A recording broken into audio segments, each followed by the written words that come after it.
Recording is on. Bueno, entonces, como les venía diciendo, el día de hoy vamos a mirar cómo se utilizan herramientas como el Google Earth y cómo se utilizan herramientas como el QGIS para determinar cuáles son los puntos, las ubicaciones geográficas de las áreas que yo quiero estudiar, de los puntos de los cuales quiero tomar datos y cómo a través de la utilización del QGIS y herramientas de la geoestadística podemos entrar a producir nuevos mapas que nos muestran la información ya a través de mapas denominados tipo raster. Entonces, vamos a hacer una revisión primero desde el Google Earth para empezar entonces este capítulo y si nos da tiempo, entonces vamos a conocer un poco el modelo de la geoestadística para poder finalmente conocer qué es lo que la máquina internamente desarrolla para producir cálculos. Entonces, como les dije, la herramienta no me da la opción de la cámara, no sé, se debe tal vez a un problema del software porque no lo entiende de otra manera, entonces voy a compartir pantalla.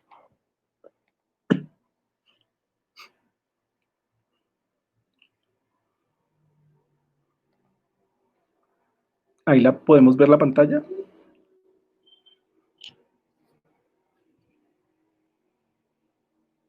¿Sí? ¿Me podrían informar, por favor? Sí, señor. Perfecto. Bueno, entonces la herramienta de Google Earth es una herramienta de Google que nos permite mirar la superficie terrestre en los diferentes sistemas coordenados. Ella básicamente,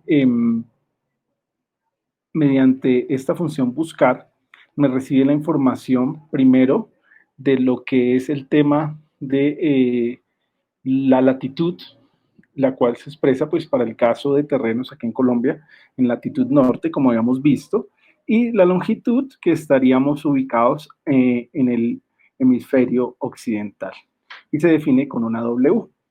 Entonces, el método de búsqueda que se utiliza para esta versión nos dice que debemos colocar primero los grados. En este caso es un punto que yo ubiqué aquí muy cerca de Bogotá, en el municipio de Tenjo. Básicamente ubicamos primero los grados, damos un espacio, posteriormente van los minutos, ¿sí? Leídos desde el GPS, va una comillita que significa minutos y posteriormente van los segundos. Tomados en el GPS aparece como 19, perdón, como 193, entonces yo escribo 19.3 y lo coloco con dos comillas que significan segundos. Y posteriormente, entonces hay que darle la información, en este caso, de la latitud. Después, una coma me separa la información procedente de la longitud, que en este caso serían 74 grados, se escribe de la misma manera, 9 minutos, escrito como 0,9, y 55,8 segundos, ¿sí? Que también lo podría colocar aquí con las dos comillas, de longitud occidental. Posteriormente, entonces, se le puede dar la orden, ¿sí? Y él eventualmente entonces me va a localizar el punto que contiene esas coordenadas geográficas. Ya cuando estamos entonces en el punto, podemos a través de la función polígono, en este caso es este símbolo, agregar polígono, puedo entonces darle un nombre, es polígono área de estudio, ¿sí? Entendiendo que sea ya el área determinada de la finca que estamos estudiando, el terreno que estamos estudiando. Entonces vamos a polígono área de estudio y nos da una información adicional como el qué tipo de color quieren que armemos este polígono, las líneas del polígono, la anchura del polígono. En este caso podemos determinar el color, colocamos un color así vistoso, verde, claro, nos da otra información acerca del punto. Bueno, en este caso ya tendríamos alguna información del cómo lo vamos a trazar y podemos empezar a trazarlo.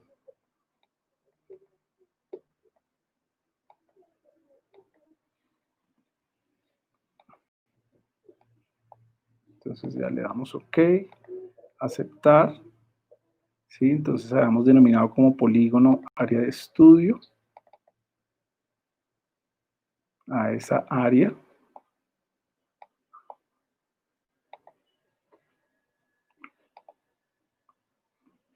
Control, obtener información, que es la información que estábamos procesando.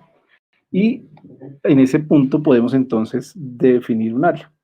Vamos a definir esta área como el área de estudio. Si yo mantengo el botón oprimido, pues puedo tomar la información con las irregularidades propias del terreno. O si lo deseo, puedo simplemente señalar los puntos. ¿Sí? Entonces, puedes simplemente señalar los puntos y trazar el polígono. Entonces, nuevamente vamos a tomar esta sección.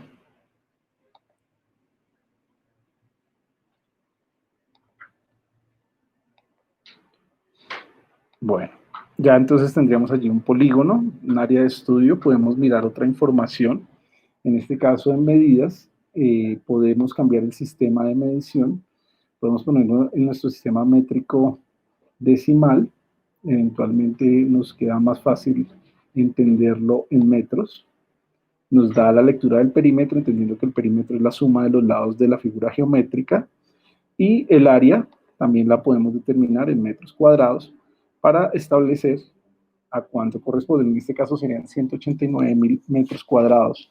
Si dividimos esto por 10.000, que es el área correspondiente a 1 hectárea, entonces estaríamos en un predio de aproximadamente 1, 2, 3, 4, 18 hectáreas, cerca de 19 hectáreas.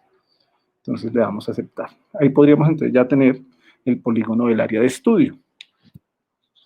Ya posteriormente podemos revisar aquí en preferencias del Google Earth las características mediante las cuales va a sacar la información. Entonces, si nos damos cuenta, aquí lo que más nos interesa es básicamente el tema de la latitud y la longitud.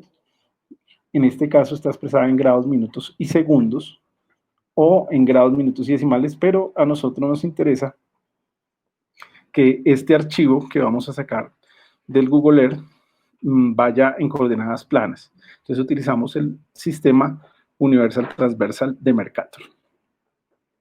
Aplicamos, ¿sí? Entonces al aplicar, dense en cuenta que desaparecieron los sistemas coordenados geográficos y aceptamos. Entonces en este caso ya el mapa tiene esas características. Nuevamente el control, el mouse, obtener información.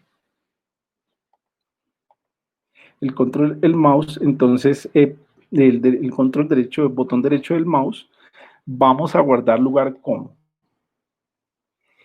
polígono área de estudio, vamos a crearle una carpeta que se llame carpeta 2 y como les decía, básicamente nos da dos extensiones, una en KMZ, otra en KML. Estas funciones son básicamente las mismas, sino que esta es un zip, entonces ocupa menos espacio, y esta es exactamente la misma, pero no está comprimida, entonces se ocupa un poco más de espacio. Entonces vamos a manejarlo como KMZ en el curso 2, polígono área de estudio, y guardar. Entonces ahí yo creo que ya nuestra labor estaría hecha desde el Google Earth para establecer un área para identificar un polígono. ¿Hay alguna inquietud hasta aquí? ¿Alguno de los que lo intentaron eventualmente molesta o la dificultad se ve en esta parte de cómo inscribir adecuadamente las coordenadas porque no las reconoce? Entonces, después de revisar esta versión, esta es la forma adecuada de inscribir el punto que nosotros queremos o hemos identificado en el GPS. ¿Hay inquietudes hasta acá?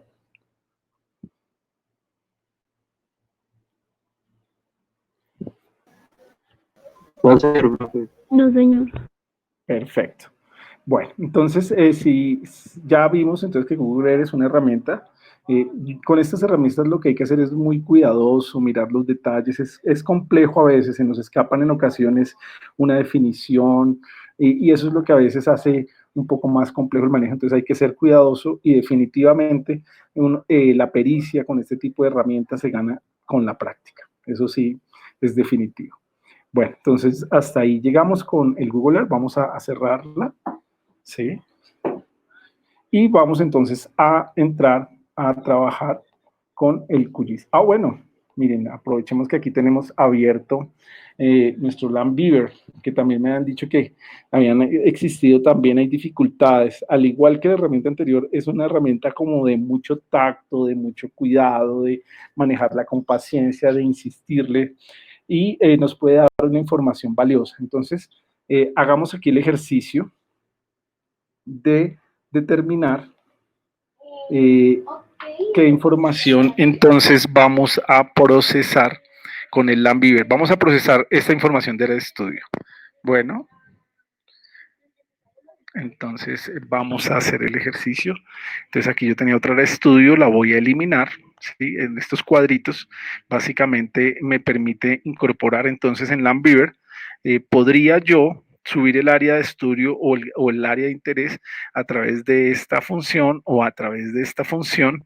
Esta, por ejemplo, me permite dibujar un polígono, ¿sí? Sobre un mapa, sobre un área que ya he determinado, o me permite subir un área de estudio o un área de interés. En este caso, pues vamos a subir un área de interés, que fue la que acabamos de marcar en nuestro trabajo en el Google Earth. Entonces la habíamos denominado, si me recuerdan que tengo aquí varias versiones, entonces era una KMZ, creo que lo habíamos denominado área de estudio, polígono área de estudio. Bueno, vamos a utilizar cualquiera de estas y ya entonces seguimos revisando. Polígono área de estudio, este es un KMZ de una zona, si no es el mismo que acabamos de sacar, es ahí mismo. Entonces, aquí lo que está haciendo es subiendo el área. Así fue la que acabamos de inscribir como polígono área de estudio. Entonces, des en cuenta que allí ya apareció. Quizás esta imagen no nos deja ver con claridad exactamente en dónde podamos estar. Entonces, podemos quizás tomar una opción distinta, como de terreno, para identificar mejor el territorio. Bueno, aquí las demoras son por cuestiones de la red, o quizás la información satelital. Bueno, en este caso ya nos genera inconvenientes porque seguramente en esta versión gratuita no permite que sea vista la versión satelital. Entonces vamos a tomar la opción de mapa como la opción a través de la cual ubicamos en el terreno, sobre la cual ubicamos en el terreno el área de estudio. Bueno, aquí no se está viendo. Este fue el polígono que elegimos. Aquí ya está seleccionado. Entonces, como nos decían en la herramienta, básicamente a través de el símbolo podríamos estar identificando los satélites o las imágenes satelitales que sobre la zona se encuentran. Utilizando esta función, que es una función de ajustes de la búsqueda, podemos determinar qué tipo de información es la que queremos reconocer. Entonces, recuerden, son una serie de filtros. Entonces, aquí puedo yo subir la nubosidad y seguramente voy a tener muchas más imágenes. Pero claro está que esto dificulta el proceso de análisis. Entonces, en este caso es mejor trabajar con imágenes que tienen una nubosidad baja, ¿sí? Que nos permitan identificar el terreno. En cuanto a la salida del sol, pues podemos poner todos los ángulos. Y en cuanto a los sensores, entonces en este caso, por ejemplo, nos da la opción de escoger todas las imágenes satelitales que están cargadas en este servidor. Entonces está el Sentinel, los Landsat, escojamos alguno. Entonces no los elijamos todos, sino trabajemos solamente, por ejemplo, con el caso de los Sentinel. Entonces, de esa manera, él ya va a través de esos filtros, también podría por fechas, determinar de qué fecha a qué fecha quiero imágenes, pero por estos filtros y con esas características de nubosidad, nos muestra estas 5 imágenes.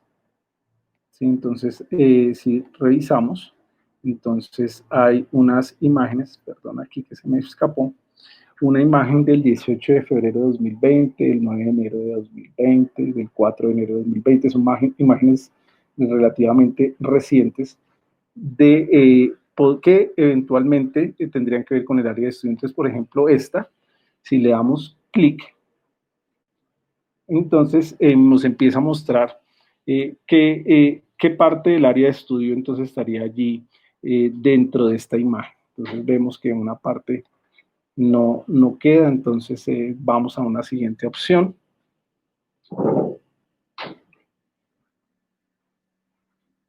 ¿Sí? Buscando que el área de estudio quede dentro de la imagen satelital. Bueno, aquí es como un tema de velocidad de la red que nos impide ver con rapidez la característica de la imagen.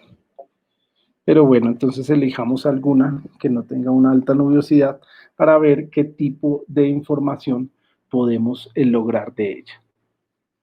Entonces, eligiendo esa opción, una imagen del 20 de enero, con las características, aquí ya se ve un poco mejor. Entonces podemos empezar a revisar las capas, ¿sí? La combinación de bandas, que eventualmente nos puede arrojar esas imágenes de análisis. Entonces esta está en color natural. Esta banda nos permite tener información de cobertura vegetal. Entonces démonos cuenta que es esta porción de la imagen la que tenemos.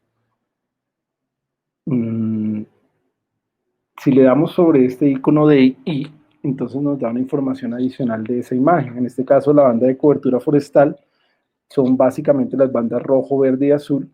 Nos dice que la banda de cobertura forestal es la mejor máscara de cobertura forestal que existe, y esta máscara muestra los resultados del análisis de series temporales de imágenes de satélite para representar la extensión y el cambio en los bosques del mundo.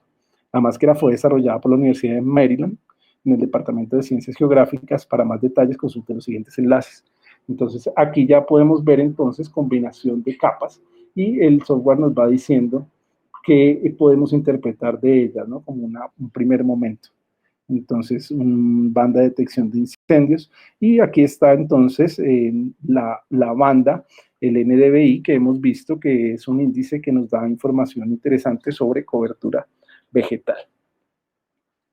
Entonces allí ya nos podemos dar cuenta, ¿sí? Cómo a partir de la información de la banda de los colores, entonces podemos tener que en este caso los verdes intensos o el color verde intenso tiene un NBI entre 0.9 a 1, que es el valor que denota mayor interés en este tipo de análisis, y los colores rojos serían entonces correspondientes a valores cercanos al 0 o a, en este caso, el suelo desnudo. No Buenas sé. noches, profe. Buenas noches, hola Lucho, ¿cómo vamos? Ahí un poquito retardado, pero llegamos. Qué bueno, Lucho. Estamos mirando un poco el Lambiver de la exposición o del video que en su momento les facilité, porque me han dicho que da como dificultades en el manejo. Sí, estas herramientas son como de mucho tacto, de mucho insistirles, mirarles, porque la cosa a veces no es sencilla, por cosas como la velocidad de la banda o el ancho de la banda, que a veces impide, como en este caso, que veamos a veces las imágenes con la velocidad que uno quisiera. Entonces estamos viendo que la herramienta nos permite ver diferentes imágenes y ella ya internamente ha hecho operaciones. En este caso estamos viendo el índice NDVI, que recordemos entonces, de acuerdo aquí a también la información, miren que aquí se ve la ecuación de las bandas, que en este caso en el Sentinel, la operación que se elaboró para poderla obtener.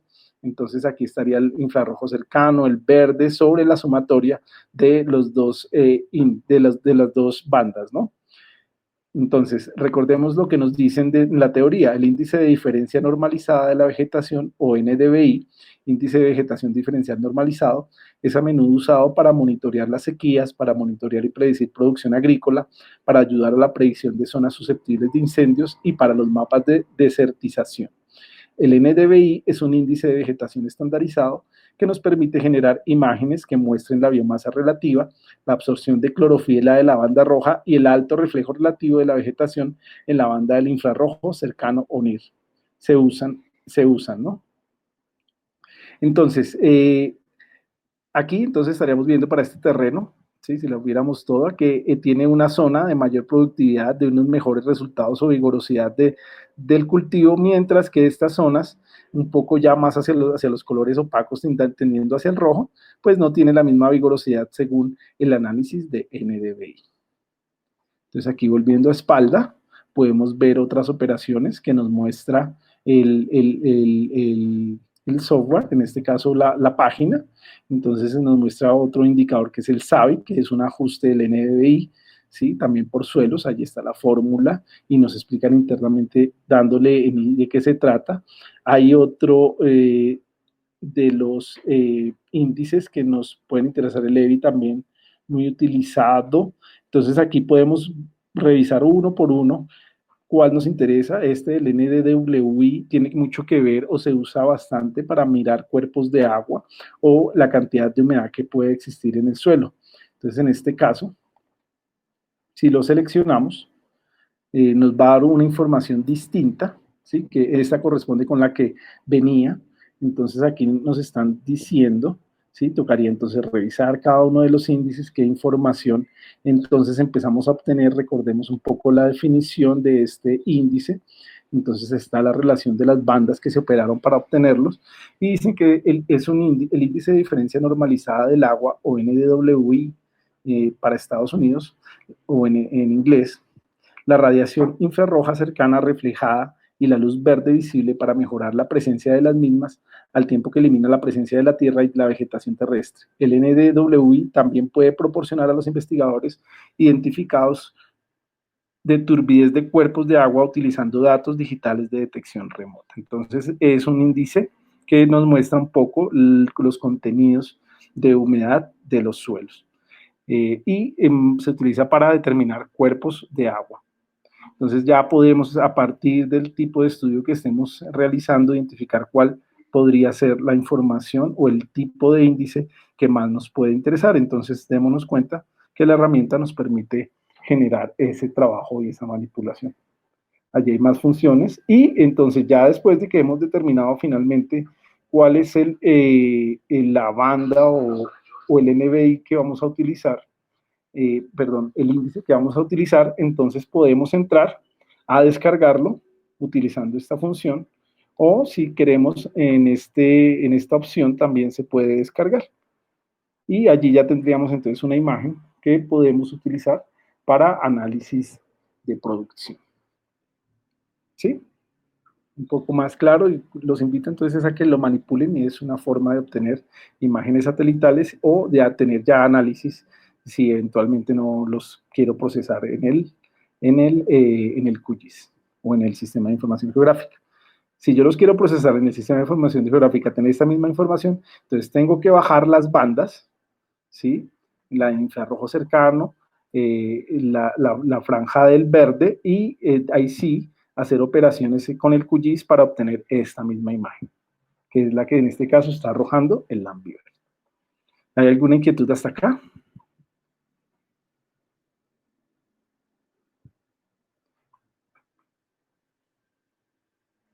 No, señor. Bueno, perfecto. Sí, como les digo, los invito a que la manejen. Ya lo interesante es que sepan su existencia, ¿no? Bueno, entonces ahora vamos entonces a QGIS. Vamos a QGIS. ¿Estamos viendo la página? Sí. Sí, señor. Muy bien, entonces vamos a recrear nuevamente el ejercicio que intentamos realizar el proceso pasado, pero que definitivamente por problemas de la red no nos resultó posible desarrollar. Bueno, entonces, ya conocemos, estamos un poco más familiarizados con la plataforma. Como les digo, pues es una herramienta muy robusta, con muchas opciones, es un tema de estudio permanente, existen páginas que nos ayudan en ese propósito de determinar entonces básicamente para qué se usa cada uno de los complementos, qué operaciones hacer. Es software muy completo, pero que merece muchísimo estudio. En este caso, pues también tiene dentro de sus complementos otro tipo de softwares que inicialmente existieron y que han venido siendo agregados para darle más alcance al desarrollo o al trabajo que se desarrolla con QGIS. Entonces, para este caso práctico, lo que queremos es determinar en esa área que ya hemos extraído a través del Google Earth, cómo podemos determinar los puntos que utilizar ello en campo para tomar ciertos datos, ¿sí? Para hacer, por ejemplo, un muestreo.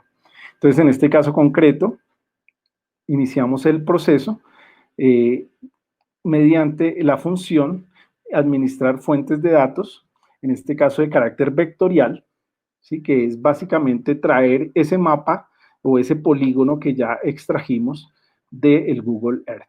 Entonces, básicamente tipo de fuente es un archivo, vamos a traer un archivo, el conjunto de los datos, entonces vamos con estos 3 puntos, como hacemos cualquier tipo de operación, determinar de dónde procede. En este caso, habíamos dicho que el programa o el área de estudio se denomina polígono, área de estudio, que fue el que levantamos recientemente, ¿sí? En el proceso. Es esta, polígono área de estudio, y le damos a abrir. Recordemos que ya del proceso previo, aquí aplicar y cerrar, del proceso previo, nosotros ya lo traemos con coordenadas planas en Universal Transversal de Mercator para poder desarrollar aquí una serie de operaciones que me permitan generar las operaciones. Entonces, básicamente le doy zoom a la capa, ¿sí? Recuerden, vamos al punto, control, derecho del mouse, y zoom a la capa. Entonces ese zoom a la capa me permite acercarle, porque si ustedes se dieron cuenta en un primer momento, cuando yo la abrí no se hizo visible. Entonces, con ese acercamiento ya tengo el área de estudio, ¿sí? Pero entonces tiene unas características que podemos identificar en esa misma ventana desplegada en propiedades.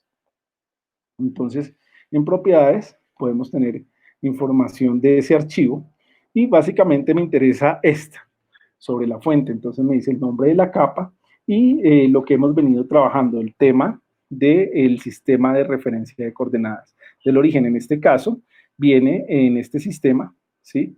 Que no es el que vamos a utilizar porque este sistema no es de coordenadas planas, sino de coordenadas geográficas. Entonces, la primera operación que se debe hacer o que se encuentra a veces es que aquí yo pudiese cambiarla, ¿sí? Utilizando ya los sistemas con los que cuenta el software o el sistema que, como les dije en la pasada ocasión, se actualizó para el caso colombiano, el cual pues yo ya se lo incorporé, pero que ahorita vamos igual a revisarlo. Entonces, en este caso, no es conveniente, o lo que se ha visto es que si yo cambio aquí directamente, después tengo problemas para poder visualizar. Entonces, aquí lo mejor o lo ideal es, después de tener ese polígono de área de estudio, sobre ese mismo generar un nuevo polígono. ¿De qué manera? Entonces, tomo la opción exportar, guardar objetos como, tomo la opción aquí, archivo shape de ERI. Entonces, estos archivos shape de ERI es una extensión a través de la cual básicamente se denotan mapas tipo vector con una terminación SHP, que es la que utiliza software como el ArcInfo, ¿sí? Que son ya otros sistemas de información geográfica muy robustos, pero que son pagando. Pero es el formato que podemos utilizar para poder exportar esa área que trajimos desde el Google Earth para hacer operaciones. Entonces, tomo la opción, archivo shape, entonces, ¿qué nombre le vamos a dar? Llamémoslo entonces de la misma manera, polígono, área de estudio, ¿sí? Es el nombre del archivo, el nombre de la capa no me lo piden, y ya el sistema de referencia sí lo puedo ajustar. Entonces, en este caso, el sistema de referencia, como les dije, y utilizando el ajuste mientras se le incorpora al software, entonces yo le hice ya el tema del ajuste al sistema de referencia, que he definido como Magna Sirga CTM12. De todas maneras, ahorita les recuerdo un poquito cómo fue que lo hicimos. Entonces, en este caso, se elige esa proyección ya estaría entonces en el nuevo sistema coordenado de coordenadas planas para Colombia, y los demás elementos los podemos dejar por defecto y le damos OK. En ese caso, aquí en la parte de arriba, que es la dicha que uno debería pretender en estos sistemas de información, sale la ventanita que decía exactamente que el proceso había sido generado con éxito. Entonces, como nos damos cuenta, pues ya aparece en el mismo lugar que el polígono que teníamos anteriormente, ¿sí? Con solamente dar clic en esta parte de la ventana y seleccionarlo, entonces podemos ver la operación. Pero entonces él, a diferencia del anterior, si damos control, derecho del mouse y vamos a las propiedades, podemos encontrar que ya se encuentra en un sistema de referencia que nos interesa. Bueno, está dando como desconocido, entonces yo lo ajusto al sistema usuario 100.000 Magna Circa CTM12, que fue el que ajustamos para poder hacer operaciones a nivel del nuevo sistema coordenado colombiano. Y se le da OK. Entonces ya en este caso queda en el mismo lugar, pero con el sistema coordenado que me interesa. ¿Vamos claros hasta ese punto?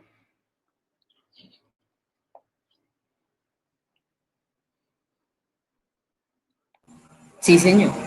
Bueno, como les digo, esto es un tema de mucha paciencia. Todos esos detalles, o si no, de lo contrario, genera como sus dificultades para el trabajo. Entonces, es un tema de mucha paciencia y de mucha constancia, de mucha, como lo veo yo, de mecanizarlo bastante bien. Bueno, listo. Entonces, aquí ya tendríamos el mapa sobre el cual queremos hacer operaciones. Posteriormente, entonces, lo que vamos a hacer es generar un sistema de coordenadas que podamos sacar en un archivo de Excel.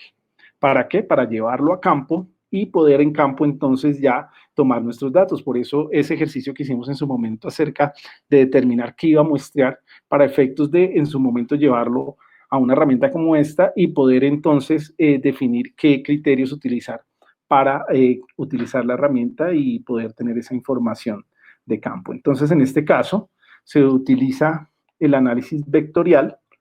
Vamos a herramientas de investigación. En este caso, vamos a utilizar puntos regulares como un mecanismo para producir esa información. Como extensión de entrada, entonces, vamos a seleccionar la extensión sobre el lienzo, es decir, básicamente un área que yo le voy a definir. Después de que la he seleccionado, entonces yo tomo el área. Entonces esta área es sobre la cual necesito que produzca estos puntos regulares, ya está seleccionado. La he espaciado, entonces aquí es donde tomamos esos criterios que inicialmente definíamos. Entonces vamos a hacer un ejercicio de pH. Para eso entonces hemos definido que era mínimo 40 metros, ¿recuerdan? Entonces vamos a tomar como criterio que vamos a tomar muestras cada 40 metros. El desplazamiento inicial desde la esquina, entonces, tiene que ver con, en ese lienzo que he definido, qué distancia quiero que vaya desde el borde del lienzo hacia adentro. Entonces, en este caso, sería de 10 puntos, usar la separación de puntos que le he dado. El sistema de referencia salida, entonces, viene siendo la que ya había definido para el caso de Colombia, que es la ajustada, Magna Circa CTM12. Y va a producir entonces un mapa que se denomina mapa en puntos regulares, que por defecto vamos a permitirle que la máquina utilice. Entonces, cuando le doy la función ejecutar, lo que sucede es que él internamente elabora o da a correr los programas que permiten, en este caso, la producción de esos puntos regulares. Después de haberlo hecho, entonces, dependiendo del procesador y de la máquina, entonces se demorará más o menos. Y deberíamos obtener algo así. ¿Sí? Donde esos puntos estarían separados cada 40 metros y nos daría una visión de una grilla regular para tener en campo algunas coordenadas de referencia para la toma de nuestras muestras, si es de esa forma, ¿no? O si no es de esa forma, pues como les dije, hay que hacer un ajuste en un Excel para definir los puntos que yo quiero tomar definitivamente. Entonces, para este caso, pues como para simplificar el proceso, vamos a desarrollarlo con la grilla de puntos regulares. Bueno. Después de eso, entonces, el mecanismo El tema es que, bueno, tenemos muchos puntos, pero esos puntos externos son importantes para después describir lo que podría estar pasando hacia adentro y que no quede información hacia los bordes del área que no, con la cual no pueda contar. Entonces, la recomendación es crear un área un poco más grande que tome parte de esos puntos externos y me permita hacia adelante hacer operaciones. Entonces, ¿cómo hago esto? Lo hago a través de un buffer. Entonces, bueno, voy a desactivar esta capa que no la estoy usando. ¿Y cómo se activa un buffer? Un buffer es básicamente una área ampliada tomando como base una información que yo le doy al equipo. En este caso, entonces, nuevamente voy a vectorial, pero lo hago desde herramientas de geoproceso. Tomo la opción buffer. Entonces, en la opción buffer, tomo el mapa del área que yo ya proyecté, que era un shapefile, recuerden. Entonces, sería en este caso, polígono, área de estudio, usuario 1000, ¿no? Miren que acá abajo está el KMZ, pero ese ya tiene otro sistema de coordenadas que no me interesa el polígono área de estudio, que fue el último que produje en ese color verde. Lo tomo como opción. Distancia, entonces sería la distancia del buffer, es decir, cuántos metros hacia afuera del área. Entonces, digamos que 20 metros, el segmento 5, redondo, redondo, esto se deja por defecto, y ejecuto entonces los algoritmos del proceso. Entonces, démonos cuenta que ha producido un área de tamaño mayor al verde, ¿no? Entonces, está la área verde y el área roja estaría superpuesta. Si quiero ver, por ejemplo, si efectivamente el buffer está como lo definí, entonces pongo o desplazo mi archivo a la parte superior, porque en este orden de ideas, entre el archivo que está primero es el que se ve. Entonces, como antes estaba debajo Profe, qué pena, Señora. ¿puedes repetir esa parte que me perdí después de puntos regulares? Es que no te entendí bien. Perfecto, no, pregunten porque esto es de paciencia. Bueno, mira, listo, entonces estábamos aquí en puntos regulares, ¿no? Y en nuestra área que era el polígono área de estudio. Entonces, lo que hice posteriormente fue generar una superficie buffer, es decir, un área que en este caso tiene unos bordes redondeados y que se desplaza a partir de la información que yo le di 20 metros hacia afuera. ¿Para qué? Para poder capturar estos puntos que están por fuera de nuestro área de estudio, pero que los necesito para que no se me quede, por ejemplo, el borde del área sin análisis. ¿Sí? Entonces, por esa razón, creo el buffer para ahorita generar un corte entre el buffer o una intersección entre el buffer y los puntos. No sé si ahí ya te quedó un poquito más claro, si repasamos si ya no te perdiste. Ya, perfecto, gracias. Ok, magnífico. Listo. Entonces, ya después de que tenemos esa situación, entonces, el tema es que todos estos puntos de afuera ya no los necesito, no voy a ir a tomar allí muestras, pero sí necesito prácticamente los que quedan dentro del área del buffer. Entonces, procedo a hacer una nueva operación mediante la utilización del QGIS, ¿sí? A través del cual, entonces, en la herramienta del geoproceso, lo que hago es un proceso de intersección. ¿Sí? Entonces, los puntos que se intersecan con el área del buffer son los que me interesan. Entonces, doy la opción intersección. ¿Quiénes entran? Pues básicamente los que están entrando y que me interesan son los puntos regulares que hemos definido, ¿sí? Sí, creo que son estos que no se me van a confundir con otros puntos que tengo por allí. Sí, creo que son los user 2000. Y el corte o la intersección está dada por el buffer, pero en este caso dice hecho buffer 10.000, espero que sea este, porque ahí tengo como varios, o me va a tocar borrarlos si se me genera conflicto y le doy la operación. Miremoslo a ver. Entonces genera una nueva serie de puntos que denomina intersección. Entonces, vamos a ver si están ahí. ¿Sí? Entonces no se ven. Entonces, lo que les dije, puede ser que no tome las capas que correspondía. De todas maneras, yo vuelvo y establezco el sistema de referencia Milo, si puede ser ese fallo. De todas maneras, corrijo. No, en este caso, entonces, lo que sucedió es que estoy tomando datos de un análisis previo que había hecho. Entonces, yo voy a retirar todos estos datos porque me están generando allí confusión. ¿Sí? Vamos entonces a hacer todo el ejercicio como lo venimos haciendo nosotros desde cero. ¿Sí? Básicamente lo nuestro es polígono, esta área. Listo, entonces voy a retirar, voy a eliminar esas capas. Bueno, en este caso una cortada. Voy a retirar todas estas capas porque me están generando dificultad, porque como los nombres se repiten, entonces de pronto tomé los que no correspondían, entonces no estoy haciendo los análisis con la información que corresponde. Entonces en todos los casos hago el procedimiento, retiro las capas, ¿sí? del ejercicio previo que yo había desarrollado en un área ahí cercana. Este también no va. Eliminar capa. Este es un buffer de esa capa, eliminar capa. Y ya nos quedamos entonces con la información que me interesa, la que como comencé, la que proyecté en Shapefile, el buffer, y en este caso estas tampoco van. Eliminar capa, pero sí tomamos la de puntos regulares. Bueno, entonces ahora sí ya tenemos la información, ya limpiamos un poco nuestra área de trabajo para evitar confusiones y vuelvo entonces a generar el ejercicio. En este caso lo que les estaba diciendo era que utilizando la herramienta de geoproceso voy a intersección con el ánimo de generar entonces básicamente un área o los puntos regulares, pero los que están dentro del buffer.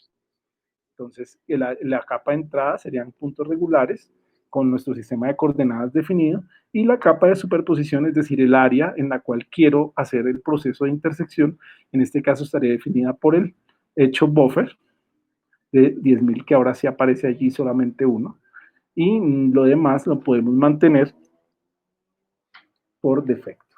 Y le damos la función ejecutar. Ya en este caso, entonces se genera una nueva capa de puntos. Entonces, si retiramos lo demás,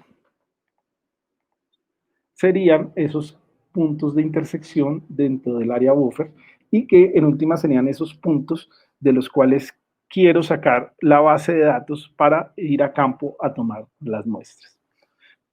¿Sí? Para ello, entonces voy a control derecho del mouse, miro la opción tabla de atributos. ¿Sí? Entonces aquí estaría viendo básicamente la base de datos de esos puntos de intersección. Entonces aquí debo hacer un proceso de depuración y de producción de las coordenadas X y Y de esos puntos. ¿De qué manera? Paso a editar. Entonces tengo otra serie de columnas que son información pero que a mí no me interesan, las cuales puedo desaparecer a través de la opción borrar campo. ¿Cuáles son de las columnas de esta tabla me interesan? Entonces me interesa el ID, el nombre puede ser que no, ni la descripción, solamente el ID, ¿sí? el cómo está o la numeración de cada uno de esos puntos. Y los demás, entonces, que no me están dando información, los puedo quitar. Entonces ya tengo los puntos que estaré analizando, ¿sí? Todos los puntos. Ya lo que hago es entonces generar las coordenadas X y Y para esos puntos. ¿De qué manera? Entonces tomo la opción, en este caso, de la calculadora de campos. ¿Sí? Entonces le doy el primer nombre a la nueva columna que voy a crear. Llamaría Y coordenadas.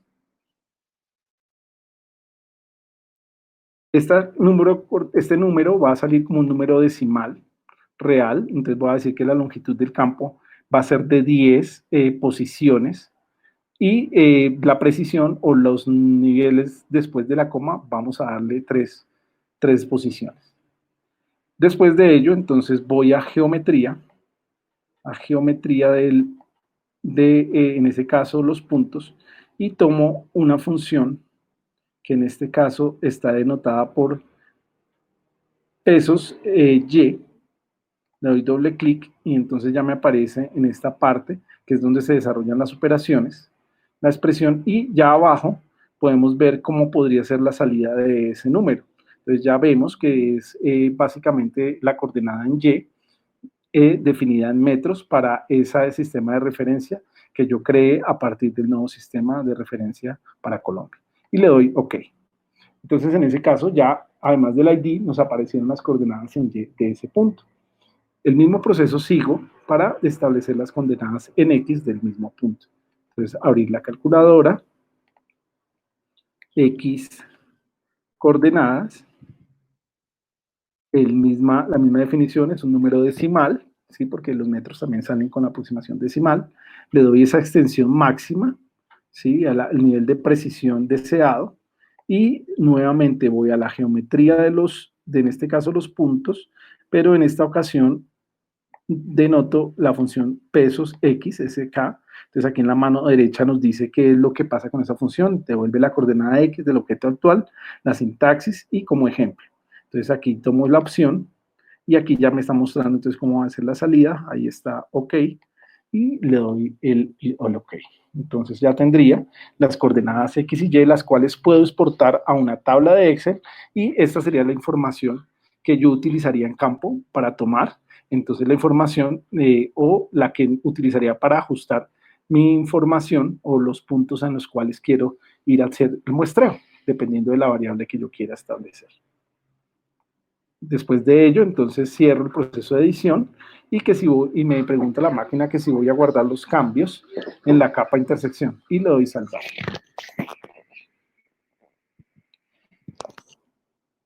¿Hasta ahí hay alguna inquietud? Como les digo, esto les toca practicar. Sí, profe, una inquietud. Dime, Es que claro. me quedé perdida. Cuando agregaste Y, ¿cómo hiciste para agregar Y en la calculadora? Perfecto, no te preocupes, aquí lo importante es que nos quede esto claro. Este puede ser un ejercicio sencillo, pero hay que dominarlo, ¿sí? Para poder entonces determinar este tipo de información que llevamos a campo. Entonces vamos nuevamente, intersección, derecho del mouse, abrir la tabla de atributos, entonces Y coordenadas, yendo yo al tema de la calculadora de campo, lo que hice fue pues darle el nombre, en este caso era Y coordenada, ¿sí? A la columna que quiero determinar. El tipo de campo de salida es un número decimal, es un número real, porque tiene una coma, no es entero. La precisión, la longitud que quiero darle, la precisión, en ese caso está bien. En geometría es donde yo puedo extraer de la información del software esa información de esa coordenada, para lo cual entonces voy a la notación que nos arroja las coordenadas en Y, que en este caso sería pesos Y, la selecciono, como les digo, le toca hacer el doble clic para poderla finalmente ver como expresión.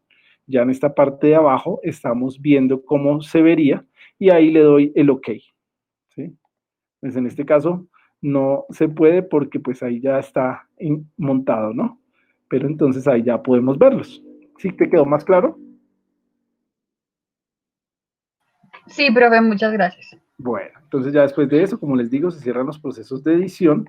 Ya en este caso no me pregunta nuevamente porque ya los tiene allí guardados. Entonces cerramos. Y lo que procedemos es a exportar esa información, ¿sí? Entonces guardar objetos como, en este caso ya no nos interesa exportar un shapefile, sino que me interesa exportar una hoja de cálculo. Entonces coloco que son los atributos, los 3 atributos que yo ya tengo. Entonces, hoja de cálculo en Office, en XLS, de un sistema, en ese sistema de coordenadas. Entonces, el nombre del archivo, démosle un nombre. Entonces, serían coordenadas del polígono del área de estudio. Y miro qué otra información, esto ya va por defecto, y entonces, bueno, tengo que determinar en dónde lo quiero poner. Entonces aquí en nuestra carpetica del curso 2, entonces vamos a guardarlo como coordenadas, polígono, área de estudio. Y le doy guardar. Ok. Entonces allí ya se exportó, démonos cuenta que ya apareció y que aquí me la deja ver, ¿sí? Bueno, pero entonces, por el momento, pues aquí la podemos retirar, no me interesa verla, ¿sí?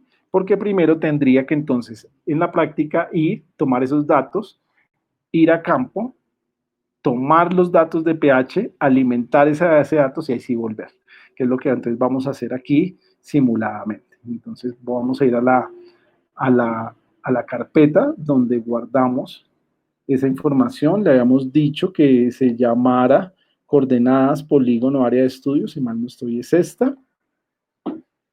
¿Sí? Hoy mostró algún problema.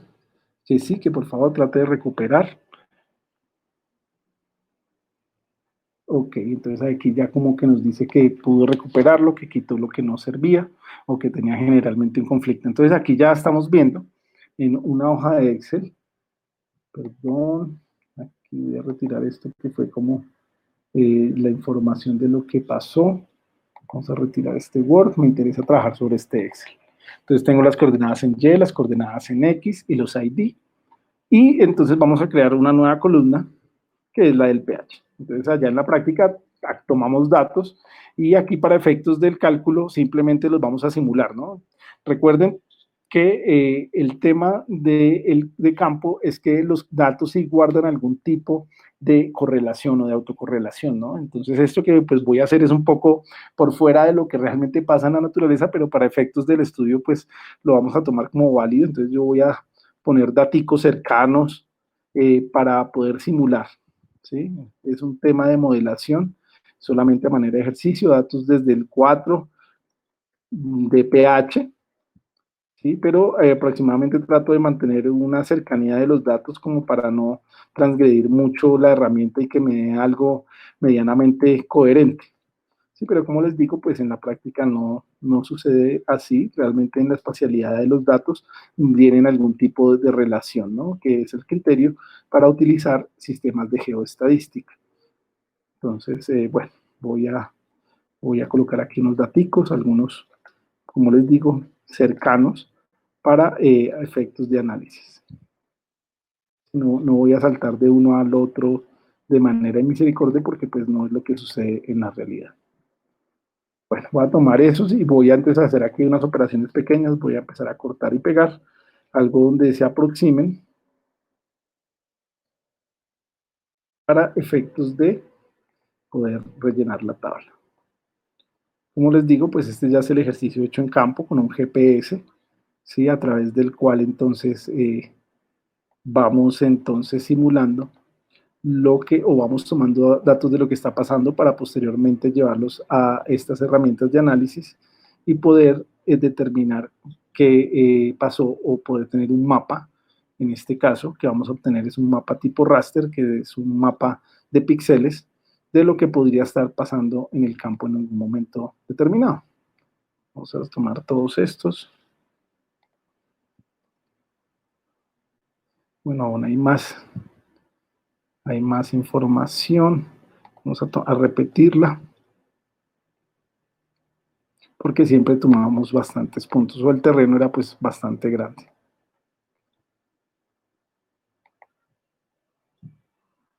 Listo. Entonces allí ya tenemos lo que hubiésemos tenido de información de campo.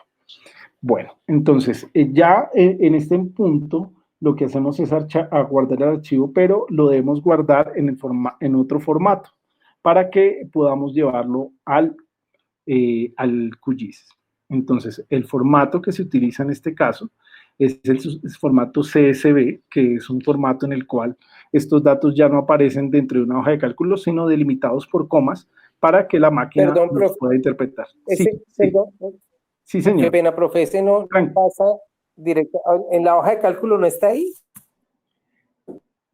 Sí está, pero entonces no la podemos incorporar como hoja de cálculo al QGIS, sino que tenemos que darle la información como un archivo plano delimitado por comas y allá posteriormente ya diferenciamos la información de cada columna.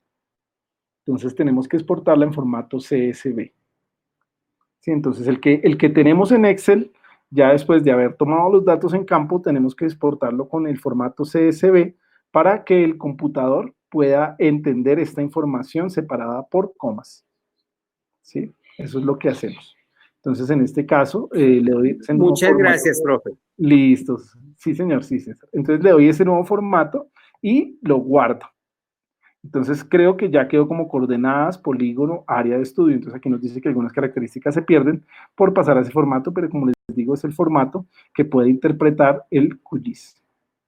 Entonces ya nuevamente vuelvo aquí y lo que hago es ahora incorporar esa base de datos o ese archivo o esa capa de texto delimitado, utilizando esta comillita. ¿Sí? Entonces le doy la comillita, entonces busco el nombre del archivo, nuevamente, vamos a nuestra carpeta curso 2, entonces busquémoslo por acá, si mal no estoy, a ver cuál es, que no se me pierda. Entonces es coordenadas, polígono, área de estudio, así me quedo con este errorcito, Varera. Este es, ¿sí? En formato CSV. Y lo selecciono. Aquí hay que ser entonces también cuidadosos, ¿sí? Esto es donde vienen todos los fallos, podría yo seleccionarlo desde acá, ¿sí? En cuyo caso, por ejemplo, si voy y miro cuál es el eje X, entonces me doy cuenta que la información no me la da bien, entonces tomo la opción más bien de un delimitador personalizado para yo determinar que la información quede bien diseñada. ¿Qué tipo de delimitador? Básicamente puntos y comas, ¿sí? Que son las que vienen del archivo original. Entonces, ¿para qué? En este caso, lo que me interesa es la geometría. Entonces, ¿cuál es la geometría? Que en la máquina le pueda yo decir que lo que él tome como campo X o coordenada X sea lo que allá yo he llamado coordenada X. Que como coordenada Y tome lo que yo haya he llamado como coordenada Y. En ese caso ya está bien. Sí, miren, den cuenta que también toma la opción PH, pero no es la coordenada Y. Ya realmente es esta que dice Y coordenada. Y que adicionalmente la geometría que utilice el sistema de referencia sea el que venimos trabajando, que fue el que ya ajustamos para el caso Colombia. Allí ya el resto se puede manejar por defecto. Le doy la opción aplicar y la opción cerrar. Entonces, en ese caso, ¿sí? Ya aparece coordenadas polígono de estudio. Entonces, vamos a ver, ¿sí? Las propiedades ahora de la tabla para determinar entonces si tiene la información con el pH. Entonces abrimos la tabla de atributos y si ustedes se dan cuenta entonces ya ahora tenemos los Y's que habíamos calculados o que le habíamos extraído al sistema, el X, pero ya tengo el que me interesa, que es el atributo que quiero modelar, que es el atributo de pH. ¿Sí? Entonces ya apareció a través de ese ajuste del CSV, ¿sí? Para ese mismo sistema coordenado. Entonces ya tenemos los polígonos o las coordenadas del polígono con la información de pH, que es la que me interesa. ¿Hay alguna inquietud hasta ahí? No, señor. Perfecto. Entonces, después de esto es donde se utiliza la geoestadística. ¿Para qué? Para que él, entonces, me modele qué está pasando en estos puntos intermedios con el pH. Sí, pues aquí tendríamos unos datos de pH que fuimos muy juiciosos y tomamos cada 40 metros, pero en la práctica esto puede ser un trabajo muy dispendioso, entonces utilizaríamos las distancias mayores y mediante el uso de la geoestadística, en este caso del Kriging, que es el modelo geoestadístico que mejores resultados me da, que ya se los voy a describir un poco teóricamente, puedo yo modelar lo que está pasando en el terreno. Entonces, de estos puntos georreferenciados conteniendo el pH y utilizando el Kriging, lo que voy a obtener es un mapa raster que me muestre cómo se está comportando este terreno a partir de esa información que he recogido en campo. Entonces, para ello, lo que debo hacer es abrir esta caja de herramientas de procesos. ¿Cómo se abre esa caja? Allá desde su software pueden ir a procesos y aquí donde está ese piñoncito, ¿sí? Lo eligen y abren esa caja de procesos. Entonces ahí en esa caja de procesos lo que hay es otros complementos al software que me permite hacer operaciones o muchas de las operaciones que yo tengo distribuidas ahí en cada una de estas funciones, pero pues por aquí simplemente le puedo dar el nombre y ella me lo va a ayudar a ubicar. Entonces, lo que yo voy a ubicar en este caso es el Kriging, que es un método de interpolación, que es el que mejores respuestas da a la variabilidad espacial.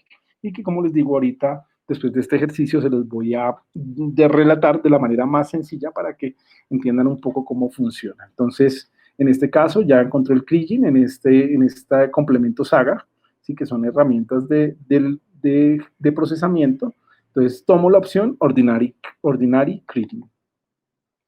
Como les digo, en esto hay que ser muy cuidadoso porque donde uno no coloque bien un criterio, la cuestión no funciona. Esperemos que todo nos funcione bien como hasta este momento. Entonces, ¿qué parámetros voy a estudiar?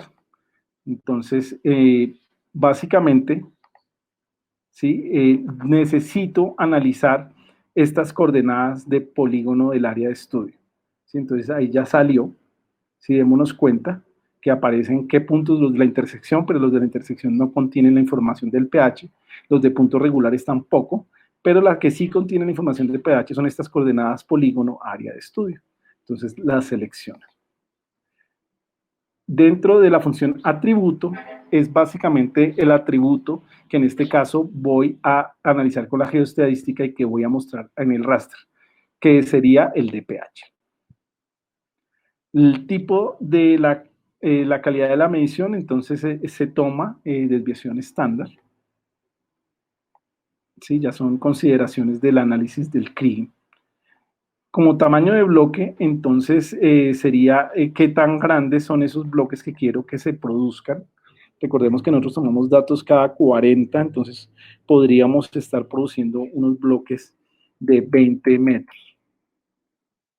La distancia máxima se mantiene así, la distancia de las clases se mantiene así, skip, el variograma, son ecuaciones del modelo de Kriging, es un modelo geoestadístico, como les he venido explicando. El punto de salida, entonces, es opcional, entonces lo dejamos por defecto.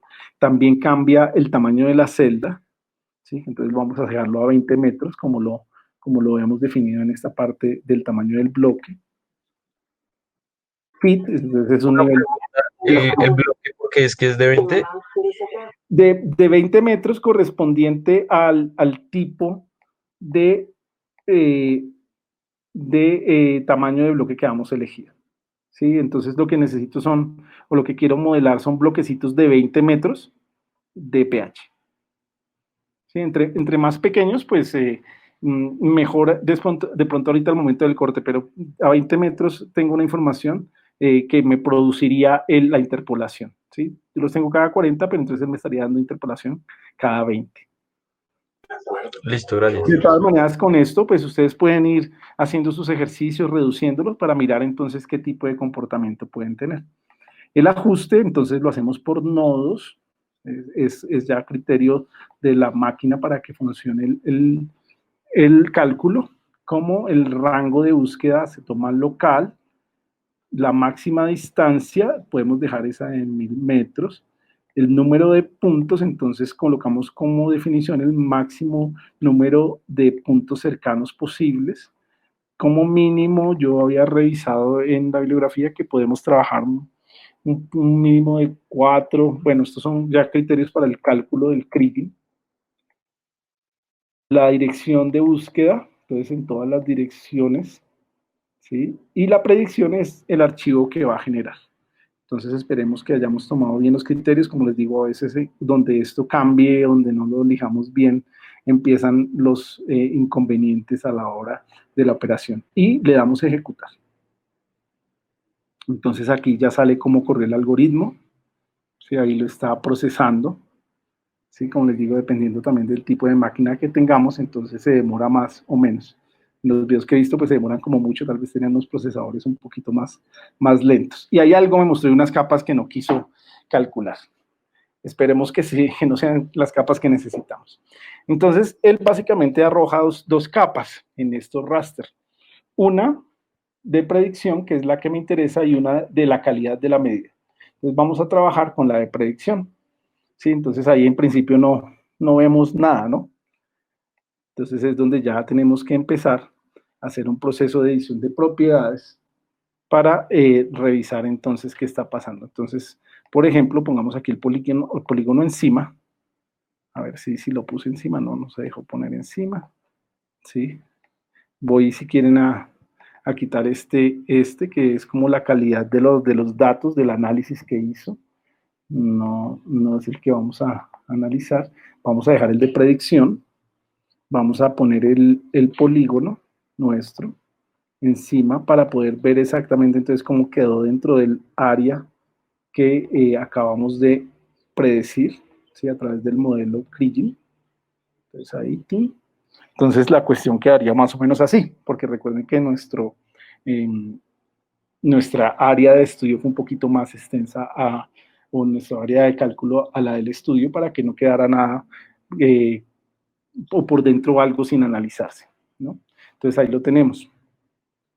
Pues como de pronto nos genera un poco de dificultad para la lectura, entonces en propiedades podemos cambiar los colores de la banda, podemos trabajar en este pseudo monocolor y aquí podemos entonces también revisando qué tipo de colores quiero yo manejar para la banda. En este caso de esta banda de rojos y grises, entonces me está diciendo él que toma, por ejemplo, para los valores inferiores, colores rojos y para los valores superiores a 519, que son los que tenía yo allí como criterio, pues toma este color negro. Entonces podría ponerlo totalmente en banda de rojos, ¿sí? Entonces en este caso, los colores más claros para los puntos más bajos de pH y a medida que el pH se incrementa, va a colores más oscuros, ¿sí? Entonces aquí es un tema de jugar con estas paletas buscando finalmente la que mejor se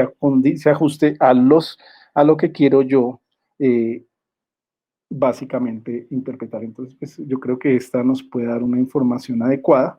Miremos cómo funciona. ¿Sí? Modo continua. Y le doy aplicar. ¿Sí? Ya para que veamos cómo va a ser. Y OK. Entonces ya me da una banda un poco más que yo pueda interpretar en campo, recordando entonces que aquí está entonces la nomenclatura de la banda, ¿sí? Y en esos colores más claros es donde debería yo generar mayores aplicaciones en este caso, correctivo cal para ese predio. Entonces, como nos queda así, ya lo que podemos hacer es proceder a cortar este raster sobre el polígono. Para eso, entonces, utilizamos una función que en este caso la tomamos desde el raster, desde extracción, cortar raster por capa de máscara.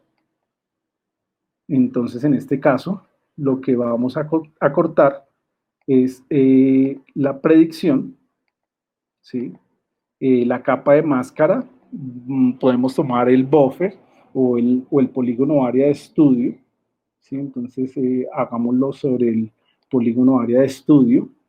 El CRC de origen es opcional, entonces esto es opcional, mejor dejémoslo así por defecto. Asignar un valor específico sin datos también es opcional, entonces aquí otra información, ajustar la extensión del raster, cortado la extensión de la capa de máscara, que es lo que necesito. Quiero mantener la resolución del raster de entrada. La resolución de X y Y es opcional. En este caso se refiere a la relación del tamaño con relación a los píxeles que vienen, entonces se puede trabajar una relación a 1, ¿sí? Entre más pequeño, pues más nivel de ajuste da, ¿sí? De ese corte. Y aquí creo que no hay más opciones, parámetros avanzados, validar, OK, y lo damos a ejecutar. Entonces, démonos cuenta que ya salió una nueva máscara cortada al tamaño, que es lo que me interesaba, pero entonces quedan estos puntos del píxel. Por eso es que aquí de pronto entonces se puede reducir más de uno a píxeles más pequeñitos y de pronto quitándole la opción de que tome la capa que inicialmente estoy tomando. Entonces es un tema ahí de trabajar con las unidades para tratar de afinar o más bien perfilar una perfilación de la buena, ¿no? Perfilar mejor esta área. Como eventualmente ya me quedo en otro tipo de estilo, entonces puedo ajustarlo al estilo que vengo trabajando y lo aplico. No lo veo, pero entonces lo que hago es desaparecer la predicción, ¿sí? Y desaparezco entonces por aquí unos punticos que tengo de la parte de atrás. Y de esa manera entonces tendríamos el mapa en raster que nos deja ver cómo estaría en este caso comportándose el pH en nuestro predio para la toma de decisiones. ¿Sí? Entonces, en este caso, a partir de esta información de escala, los puntos más claros son los puntos que muestran un mayor nivel de pH y los puntos más oscuros son los puntos que necesitarían una menor cantidad de pH. Como les dije, pues tenemos puntos cada 40, pero en la práctica podemos estar haciendo a los 200, como dicen o nos recomienda la teoría que podemos tomar, pero el tema del kriging es que nos permite interpolar valores que se ajustan muchísimo a lo que en la realidad está sucediendo. ¿Quedó claro? ¿Qué opiniones hay? ¿Qué inquietudes se tienen sobre el Sí, señor. Muy bien, César. Como les digo, es una invitación a que la utilicen. Son máquinas muy complejas, hay que trabajarlas mucho, pero que pueden ser muy útiles para esto de la toma de decisiones y la interpretación de resultados, ¿no? Es que realmente son las máquinas. Recuerden que cuando recién iniciábamos el curso, yo les decía que los SIG es una de las herramientas que nos permite desarrollar agricultura de precisión. Bueno. Entonces, ¿tenemos alguna inquietud por aquí? ¿O por aquí cumplido la misión? Afortunadamente, todos los programas salieron bien, como se dieron cuenta, o como ustedes lo pudieron evidenciar en la práctica. Si no se tienen cuidado con las unidades, con los sistemas de referencia, con la información que le doy, no me da resultados. Esto es un tema de mucha pericia, de mirarlo todo, pues para evitar los fallos, o de insistir cuando las cosas de pronto no funcionan como esperamos. No hay que desesperar, hay que trabajar. Bueno, Profe, qué pena. Sí, señor. Profe, respecto, digamos, a la paleta de colores, digamos, a la hora, digamos, uno crear esa paleta de colores, ¿qué parámetros debe tener uno en cuenta? Digamos, que es que nosotros hemos trabajado con Google Earth Engine y pues a uno le da, digamos, la opción ahí de crear la paleta de colores, pero digamos, para notar, digamos, los diferentes cambios de valor que hay según el color. Pero entonces, digamos, mi pregunta es, ¿cuáles son esos parámetros a la hora de crear esa? Sí, pues mira que en este caso, él, por ejemplo, me permite a mí mirar entre qué rango y me sugiere pues de la paleta y él mismo distribuye. Pero sí se pueden hacer ajustes en cuanto a básicamente yo como quisiera ver la información. Sí, es como muy al criterio de, en este caso pues del pH, pues me la da en grupos, mira, separados, cada 15, cada punto 15. ¿Sí? Finalmente también depende como del rango de información que yo esté manejando. Y allí yo ya entonces defino mis propios rangos de presentación de la información. Ah, listo, profe. Sí, pues es un tema de que utilices la paleta y cómo quieres tú verlo mejor. Digamos que en el criterio del pH, pues lo que te digo, quizás para no saturar más o porque es el estilo de la paleta, me da la opción de estos 5 colores y él distribuye ese rango de valores dentro de los 5 valores. Que pues para este caso es válido, ¿no? Un poco que sé que cada punto 15, pues para el manejo estaría bien. Ah, listo, profe, sí. Porque digamos, nosotros trabajamos con Google Earth Engine, poníamos muchos colores pues para notar, digamos, hartas diferencias, pero digamos, esa era mi pregunta, de pronto poner varios colores o pocos colores o como mejor de pronto más colores como para notar esas diferencias más Sí, fácil. exacto. De pronto, claro, cuando tú lo agrupas en varios colores tienes muchos más criterios, puedes ver mejor, pero a la hora, por ejemplo, del manejo, si son también demasiados, entonces se te hace más complejo, pero manejar en este caso diferencias de punto 15 en el pH, pues puede ser una variación menor a la hora de la aplicación. Sí, entonces de pronto también se te facilita, eso depende mucho también el tema de la variable que estés evaluando. En el caso, por ejemplo, de las imágenes, pues sí es mejor la mayor cantidad de colores para poder notar más diferencias de comportamiento. Sí, en este caso, pues un mapa de pH, pienso yo que en este punto ya tú tienes 1, 2, 3, 4 y 5 decisiones diferentes de aplicación. Y vas igual haciendo nuevamente procesos de toma de datos al siguiente momento para ver cómo ha cambiado el panorama, pues en este caso sería que todo tendiera hacia el rojito oscuro, ¿sí? Entonces depende mucho de la variable que estés analizando. Ah, listo. Una pregunta, ahí en esos colores más o menos de uno, pues ahí yo veo como números, pero el programa no le dice a uno como tal de qué rango, por ejemplo, el más claro está, o sea, solamente es como un decimal lo que cambia de color a color más o menos. Sí, correcto. En este caso, pues cambiaron en punto 15, pero tú puedes desarrollar la opción para darle los rangos de trabajo según la banda. Sí, en este caso, ven a ver si lo encontramos. Entonces, mira que depende también de la banda, ¿sí? Pero entonces aquí ya tendrías que cambiar el tipo de renderizador y a la banda le das el valor máximo y valor mínimo para las tres bandas. Entonces, tú también de alguna manera decides qué tipo de tipo o lo que hablábamos, qué información darle. Mira que en este caso, en el color, caso de que sea un color de multibanda, en este caso roja, verde y azul, entonces yo le puedo decir de qué valor a qué valor quiero que exprese la información. Sí, probémoslo a ver cómo nos va. Del 4.45, no creo que es más pequeñito, ¿no? Del 4, porque íbamos como hasta el 5 algo, ¿no? Del 4 al 4.3.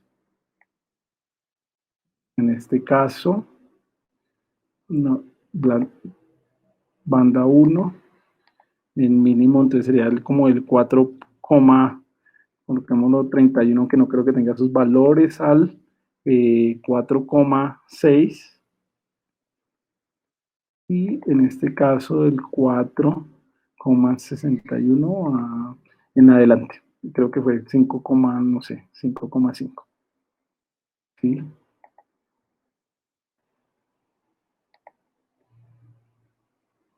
Lo aplico, pero mira que aquí ya no me dio en esos rangos de colores que yo necesitaba para revisar. De todas maneras, apliquémoslo y no me sirvió este tipo de renderización.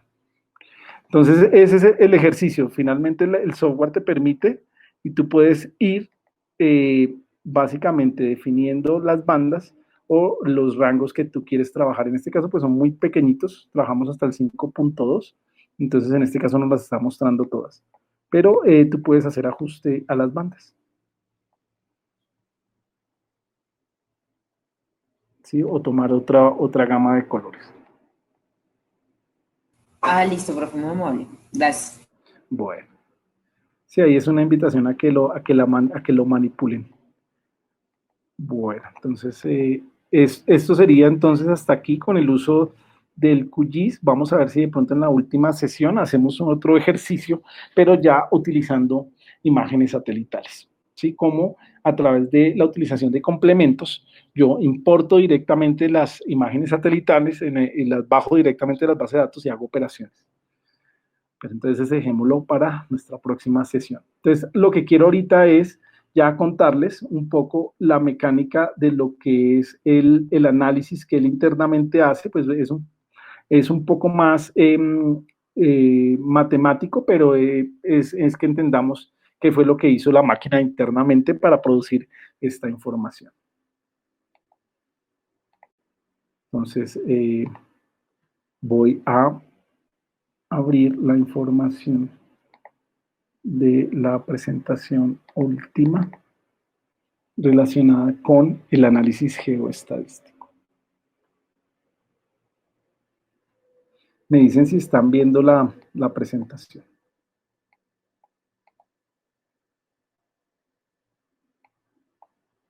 Como que estoy sobre la presentación.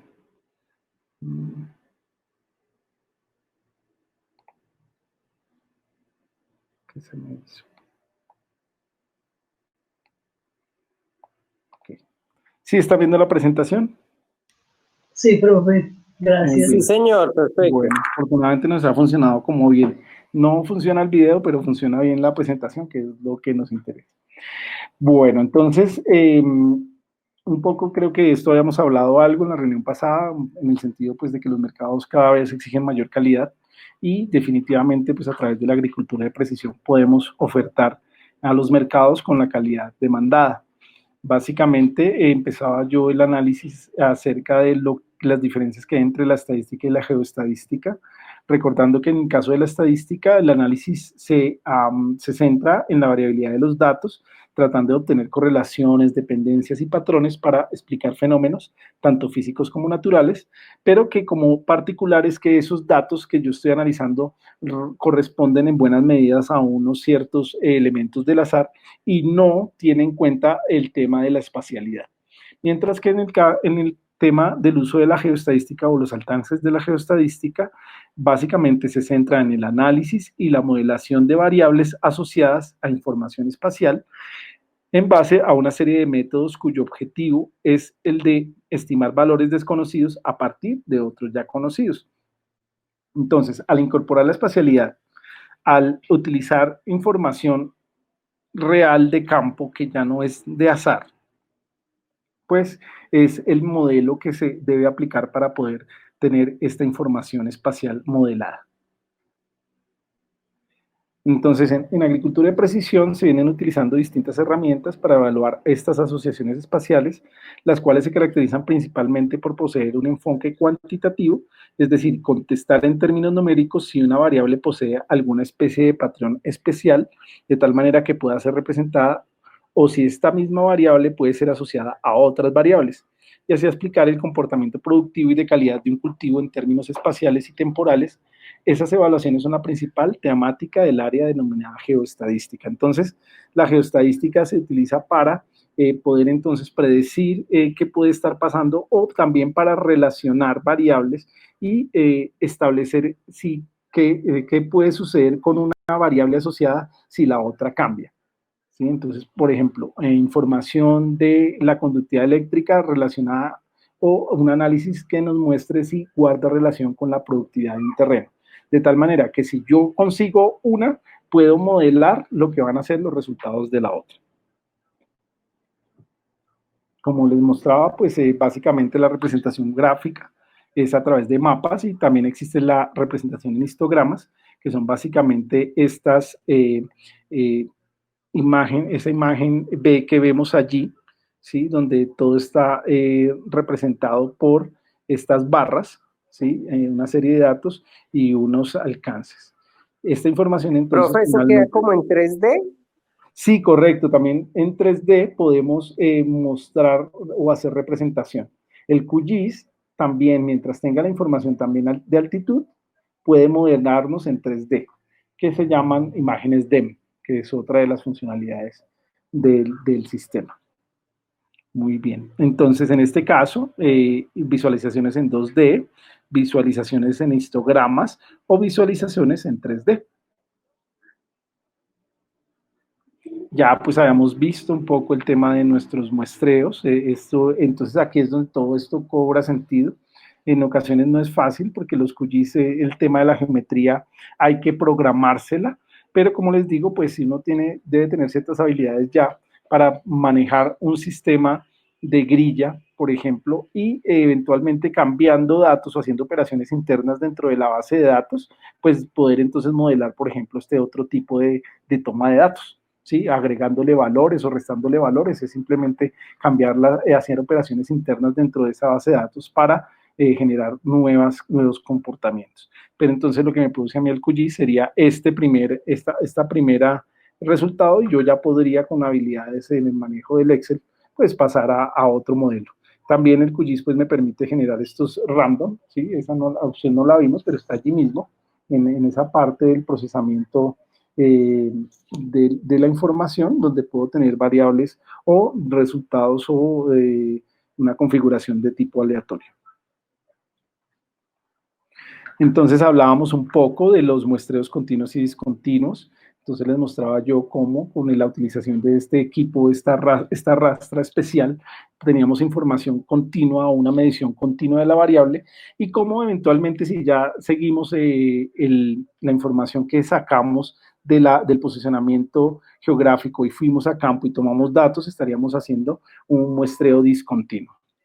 Entonces, básicamente para que se produzca o se pueda hacer análisis con geoestadística, se requiere que exista una asociación espacial o autocorrelación, es decir, que un punto y otro punto de alguna manera, aunque tengan valores distintos, manejen algún tipo de relación. Lo que yo les decía, no es de esperar que dentro del comportamiento natural esto sea un punto extremo y inmediatamente el que sigue cambió de manera absolutamente radical como si fuera dato al azar. No, pues sí puede haber una variabilidad seguramente por las condiciones de manejo, pero de alguna manera manejan junto con otros puntos un tipo de asociación espacial o lo que se denomina como autocorrelación.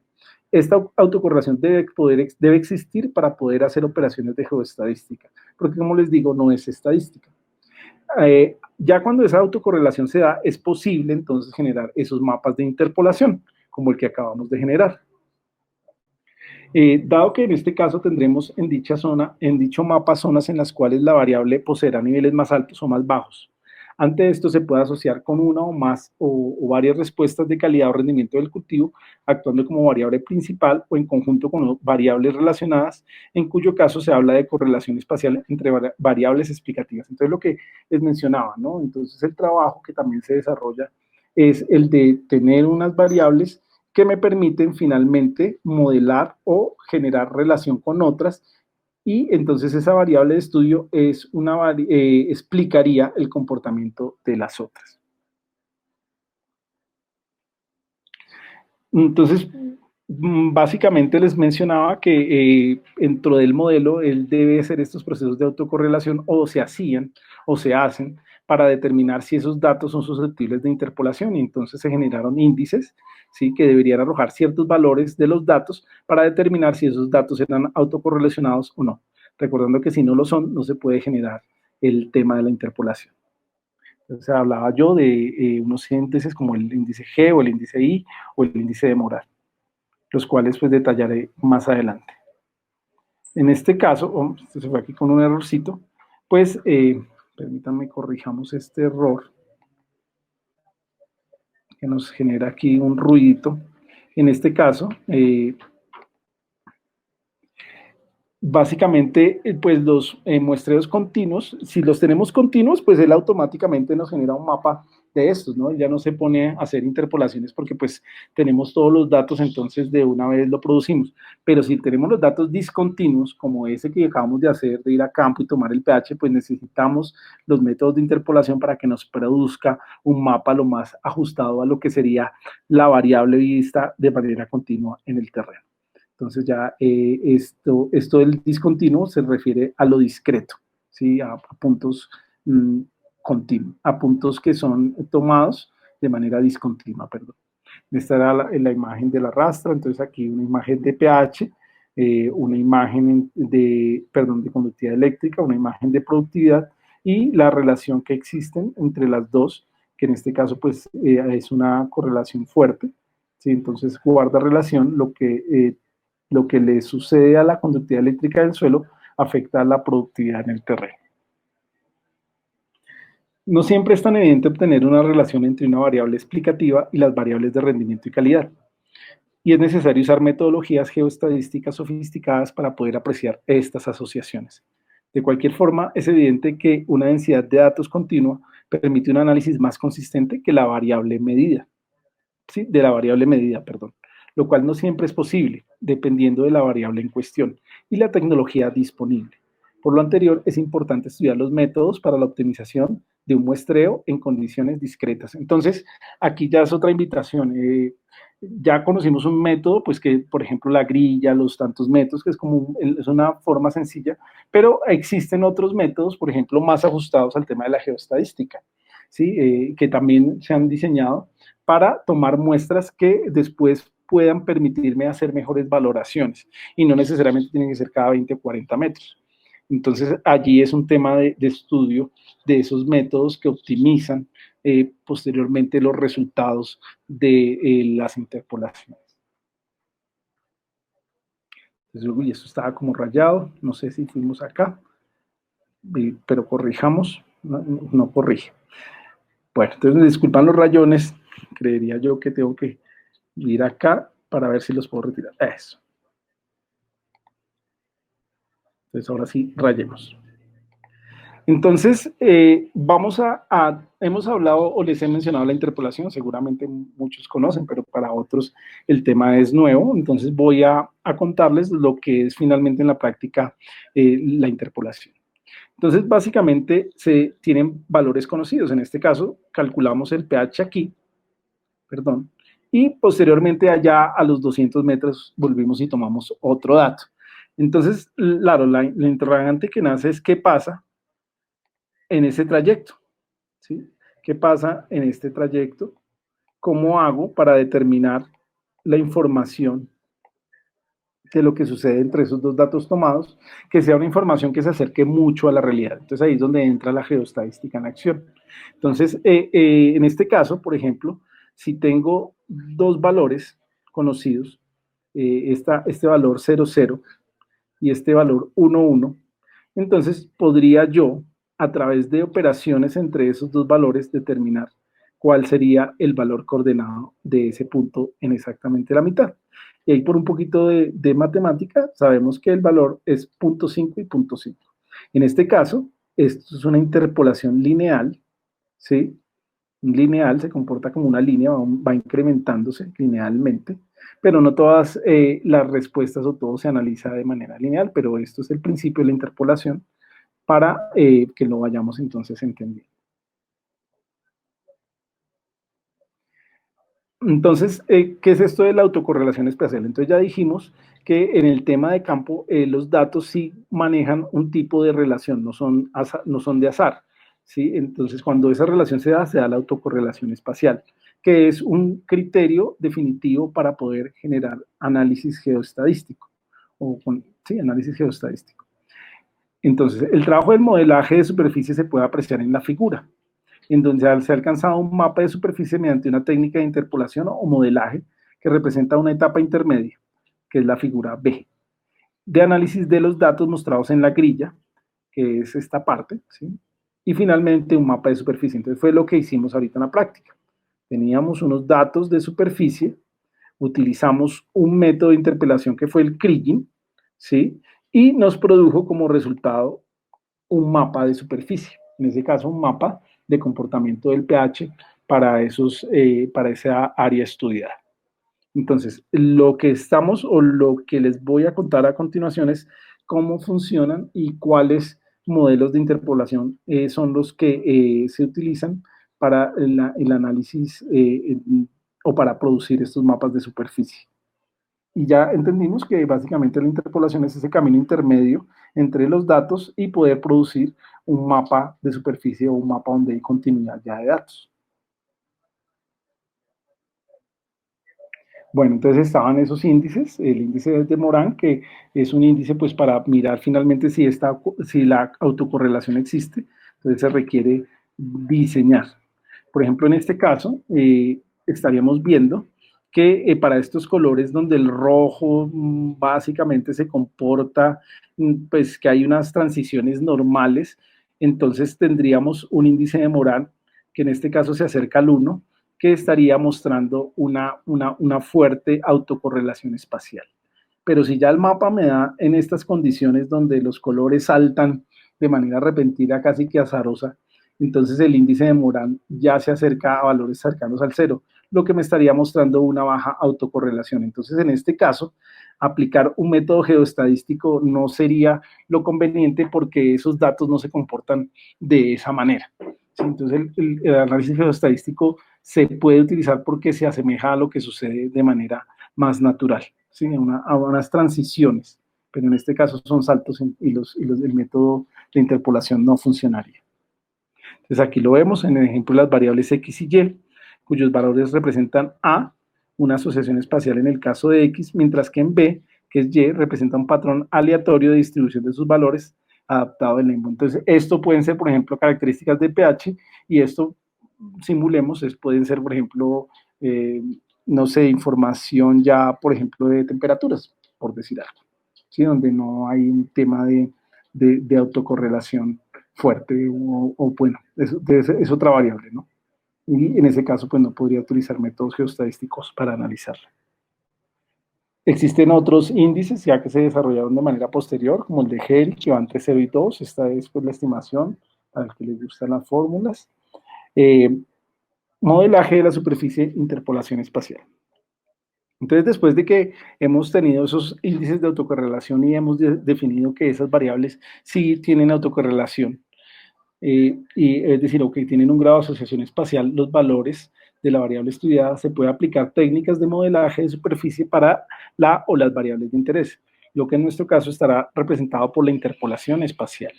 En esta sección se comenzará la descripción de las alternativas de análisis de modelaje para efectuar el paso mostrado en la figura B, es decir, para mostrar cómo se haría el proceso de interpolación. Es preciso destacar que la estadística tradicional, que es la no espacial, señala un supuesto fundamental en los análisis, que es el que los datos están distribuidos en el espacio al azar.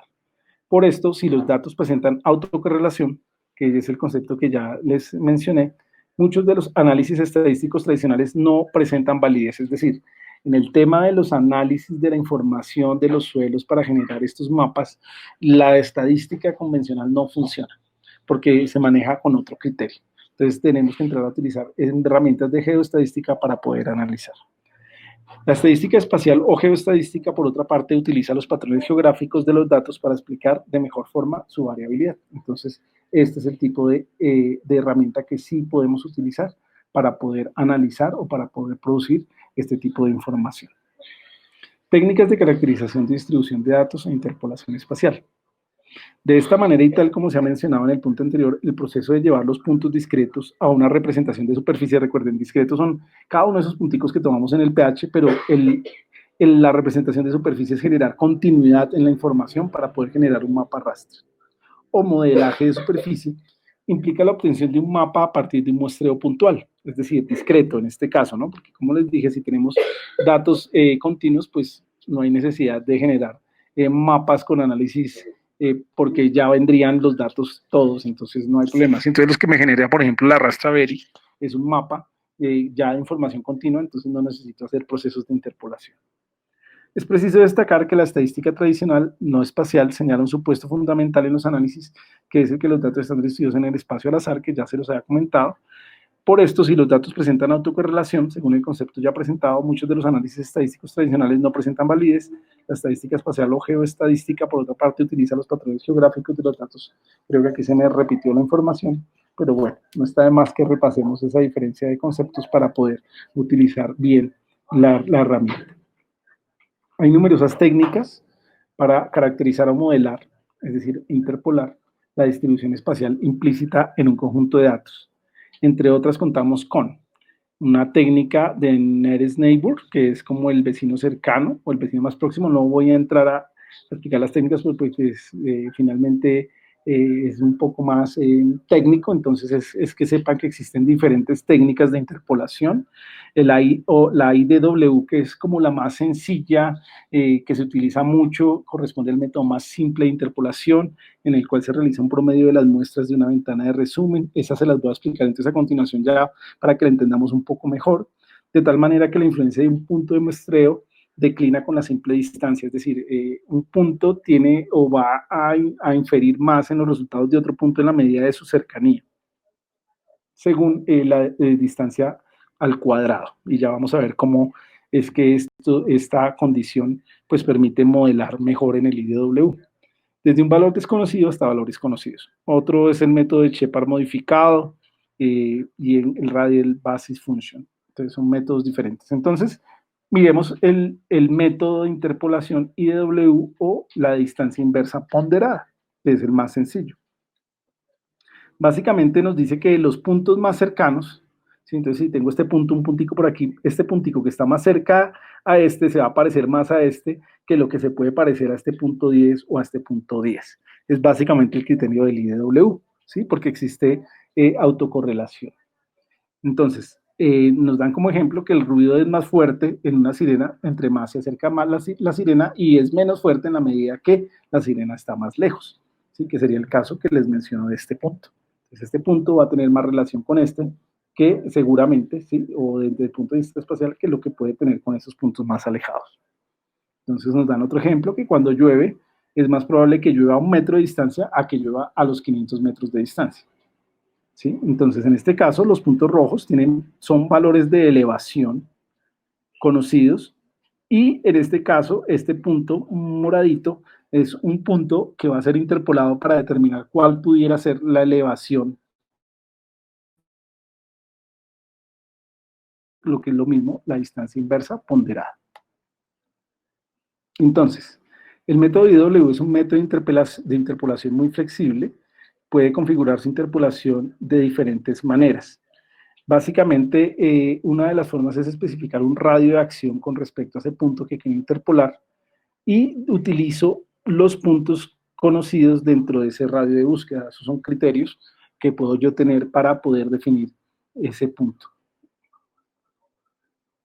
Otra fortaleza que tiene el IDW es que, por ejemplo, yo puedo trazar situaciones de frontera. Entonces yo digo, no, es que aquí acá hay un río y aquí ya las cosas cambian diametralmente porque es otro tipo de suelo. Entonces pongo esta frontera para no tomar valores de este lado que puedan afectarme este dato que estoy tratando de calcular porque no, definitivamente no tiene ninguna relación. Entonces a eso es la flexibilidad del método, ¿no? Donde yo puedo escoger los puntos que realmente considero que más me dan información sobre ese punto que yo estoy analizando o que quiero definir. Entonces, esa es otra característica del método IDW. Entonces, veamos en la práctica cómo sería. Si esos eran puntos de altura, entonces nuestro puntico va a estar por acá. Si eventualmente yo estoy haciendo un análisis y no lo hago utilizando una ecuación que tiene un valor elevado al cuadrado, pues estas superficies tienden a comportarse así alisadas. ¿Sí? Entonces nos dice que los puntos interpolados se estiman en base a la distancia de los valores conocidos de la celda. Los puntos que están más cerca de los valores conocidos estarán más influenciados que los puntos que están más lejos. Una potencia de 1 alisa la superficie interpolada. Entonces, en la ecuación, cuando la potencia es 1, entonces todo tiende a alisarse. Pero miren lo que pasa cuando se le mete la potencia de 2 a la fórmula. Vamos a ver que es una formulita muy sencillita. Pues que se suavizan, es decir, ya la cosa no se alisa tan rápido, sino que si el punto es más alto, se demora más en volverse más plano, como los resultados del 10. Entonces, en este método IDW se utilizan las potencias al cuadrado para generar este efecto de análisis, que es el que más se asemejaría a una situación real. Entonces, en este caso, nos dicen hay 3 puntos, 3 diferentes distancias. Determine finalmente cuál pudiera ser la altura de este punto si conoce la altura en 12, en 10, en 10 y las distancias que se separan del punto.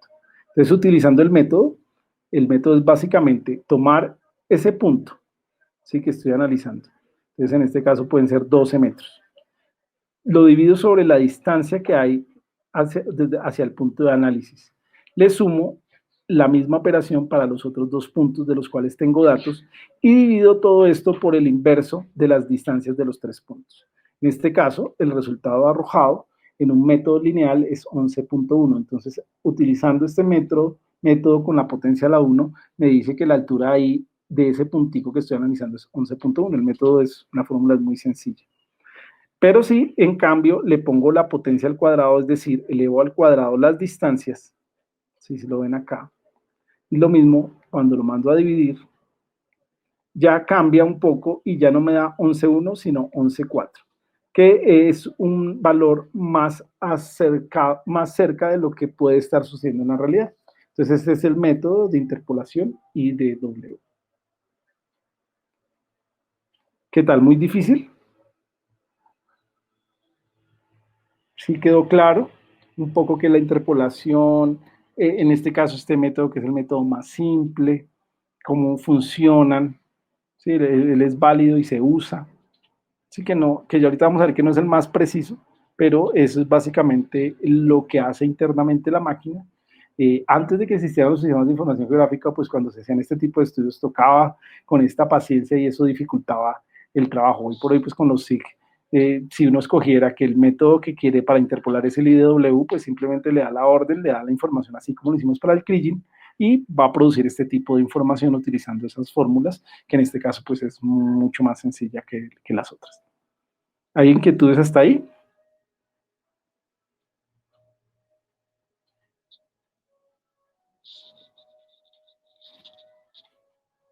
¿O me quedé hablando solo? No, no, señor. No, los dormí. O están muy asustados. Bueno, entonces ya por lo menos sé que estamos ahí. Entonces, existen otro tipo de sistemas para interpolar, como este es variograma, qué pena. Es básicamente también una simulación, no entraré en detalles, pero este método es la base fundamental para poder ejecutar el kriging. Entonces, eso que allá vimos que simplemente era llame el kriging y él mismo anteriormente hizo los algoritmos, tuvo que pasar primero por elaborar un variograma, por mirar si los índices correspondían, ¿sí? Son operaciones allí internas para poder generar ese mapa que vimos.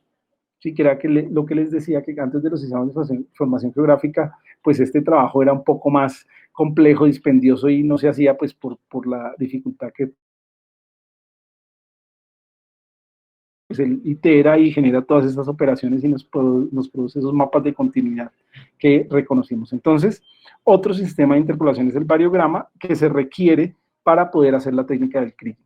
Es un proceso medio. Y este es el del kriging. Entonces, es una ecuación donde se relacionan valores venidos del variograma de diferentes puntos, pues no vamos a entrar a hacer un análisis, pero es esta ecuación la que él finalmente allí desarrolla junto con la del variograma, que es esta parte, ¿sí? Y que la requiere para operar.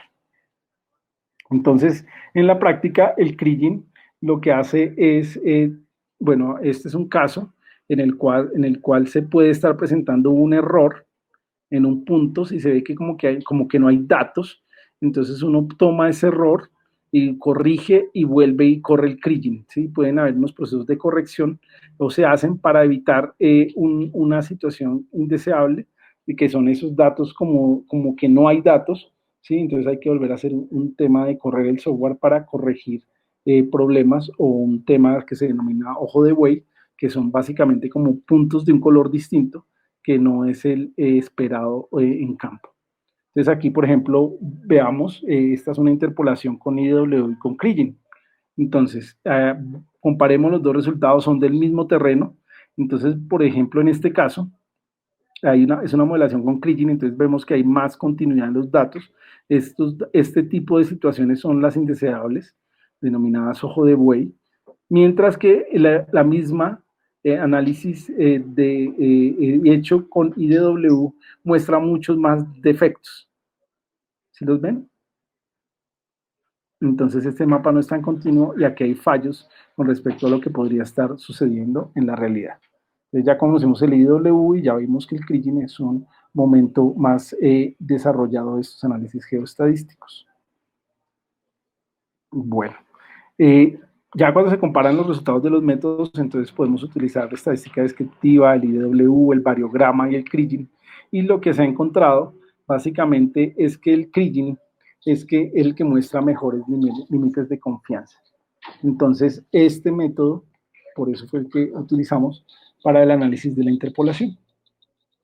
Sí, ya también probado, pues que es mucho más preciso que los otros métodos de interpolación. Entonces, Pero en esos rangos de, digamos, de confiabilidad, el mayor sería que el 100. No, hasta ahí nos dio. Es decir, a menos que desarrollen métodos más exactos y que incrementen los límites de confiabilidad, pues hasta ahora vamos ahí en esos detalles de qué tan precisos pueden ser, ¿sí? De valores intermedios más adecuados, pero no, hasta el momento pues no, seguramente sí, si fuera absolutamente confiable, pero pues pues no se tiene, pero no se tienen, no se tienen esos niveles de confiabilidad, pero es el más confiable de todos los métodos. Sí, pero es cierto, si ya el rango aquí es el menor posible y es más alto, pues es mucho más los niveles de confiabilidad del modelo. Bueno, entonces, como les decía, se pueden presentar errores en interpolación, en cuyo caso, pues se producen unos mapas residuales y lo que se debe hacer es, cuando se producen esos ojos de buey, esos datos, es volver a modelar, volver a corregir, volver a hacer el cálculo para producir un mapa un poco más ajustado a la realidad. Entonces, nos dicen aquí que hay que tener en cuenta unas condiciones fundamentales para el análisis de mapas. Entonces, hay dos condiciones fundamentales para que cualquier paquete computacional sea capaz de realizar un análisis de los datos. Las que corresponden a una estructura consistente de datos, y 2, a un ambiente de procesamiento iterativo, lo que involucra 4 operaciones principales. Entonces, este criterio es bien importante, ¿sí? El tema de los datos, entonces, ahí es un criterio que todos conocemos, o los que no conocen, pues les vamos a contar, pues uno puede tener finalmente el mejor software, la mejor máquina, pero si uno le mete basura, basura le va a dar, ¿sí? Entonces, el tema es que en campo, los datos que se tomen, pues deben apuntar al máximo a la precisión, o si no, de lo contrario, pues no estamos haciendo nada. Entonces, es el primer criterio fundamental para el análisis de mapas. Y lo segundo, un ambiente de procesamiento iterativo que debe involucrar básicamente las siguientes operaciones principales: recuperación de una o más capas de mapa desde una base de datos, procesamiento de los datos según especificaciones del usuario, creación de un nuevo mapa contenido de los resultados del proceso y almacenaje del nuevo mapa en una base de datos para posteriores cálculos. Entonces, eso fue lo que nosotros hicimos durante el proceso de modelamiento. Entonces, la máquina nos permitió traer unos mapas, procesarlos, crear nuevos mapas, y si lo hubiéramos deseado, podemos almacenar toda esta información en las nuevas bases de datos, como una condición fundamental para el análisis. Entonces, aquí vemos un ejemplo de un análisis en este caso, por capas, ¿sí? Entonces, para un cierto punto, entonces tomamos de un ambiente iterativo de procesamiento, básicamente A, recuperamos unos mapas desde una base de datos. B, hacemos un procesamiento de los datos, producimos 2 nuevos mapas. En este caso, se combinan celdas específicas para obtener una diferencia, entonces puede ser un índice.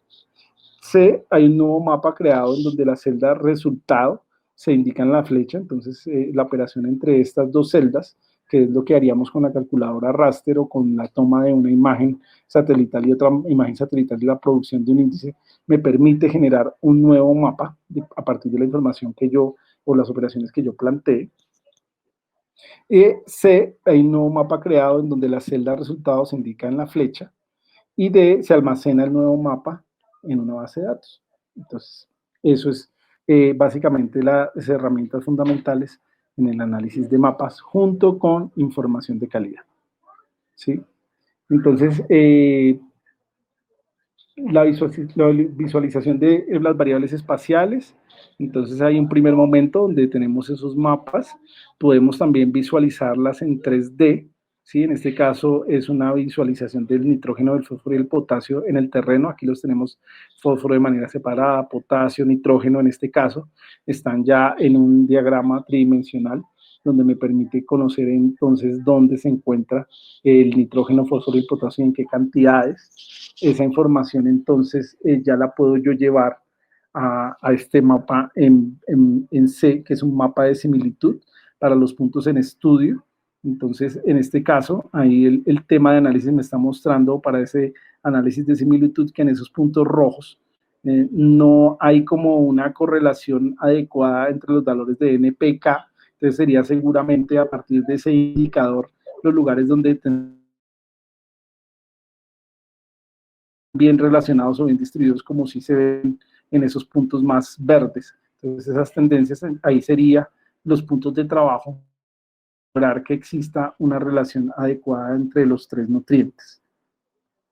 Y D, entonces, finalmente, que es el carácter último, y como bien nos los pusieron en alguna de estas exposiciones que vimos, la generación de mapas de agrupamiento o clustering de los valores, que básicamente es ya poder generar unas regiones que demandan un manejo especial, ¿sí? Como resultado último de todo el análisis de esta información.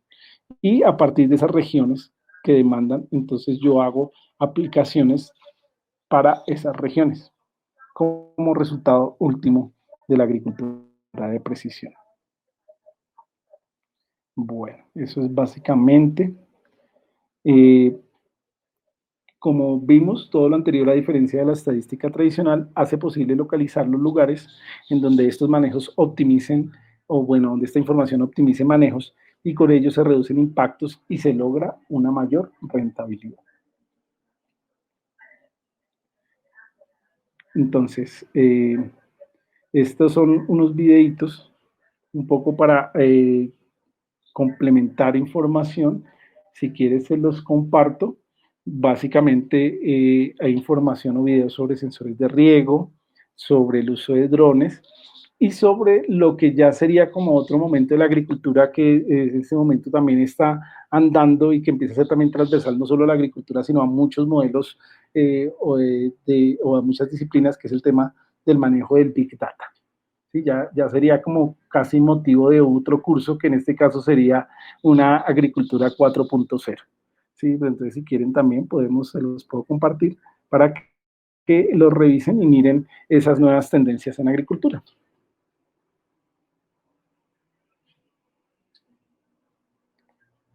Bueno, entonces esto era lo que tenía preparado para el día de hoy. Por fortuna, pues la herramienta nos funcionó bien. Utilicé el sistema ajustado para Colombia y pudimos finalmente desarrollar, en este caso, el mapa de pH, que era lo pretendido, y dimos manipulación o manejo a la herramienta del QGIS para el análisis de datos. No sé si tienen alguna inquietud hasta ahí.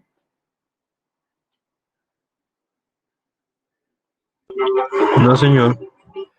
Bueno, magnífico. Entonces, ya el último momento que tengo previsto es que hagamos un ejercicio con QGIS, pero esta vez extrayendo directamente desde las bases de datos la información de las imágenes satelitales. ¿Sí? No sé si alguien también quiere de pronto de su experiencia compartirnos algo y hacerlo parte de esa clase.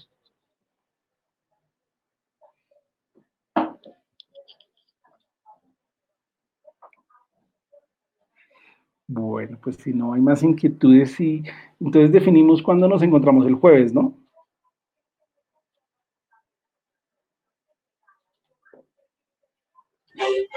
Profe, disculpe, ¿podría enviarnos los links de los videos? Sí, Joan, entonces quedó perfectamente grabado y me parece importante pues para que ustedes ya en el uso de su herramienta la manipulen y sigan entonces Sí, las profe, para que recomendaciones. nos manden la grabación de esta clase y los links que dijiste que nos ibas a mandar. Perfecto, perfecto, Lucho. Entonces yo les envío los links y les envío la grabación pues para que ustedes hagan su modelaje ahí en casa. Muchas gracias, profe. Feliz noche. Bueno, listo, Joan, que tengan una feliz noche.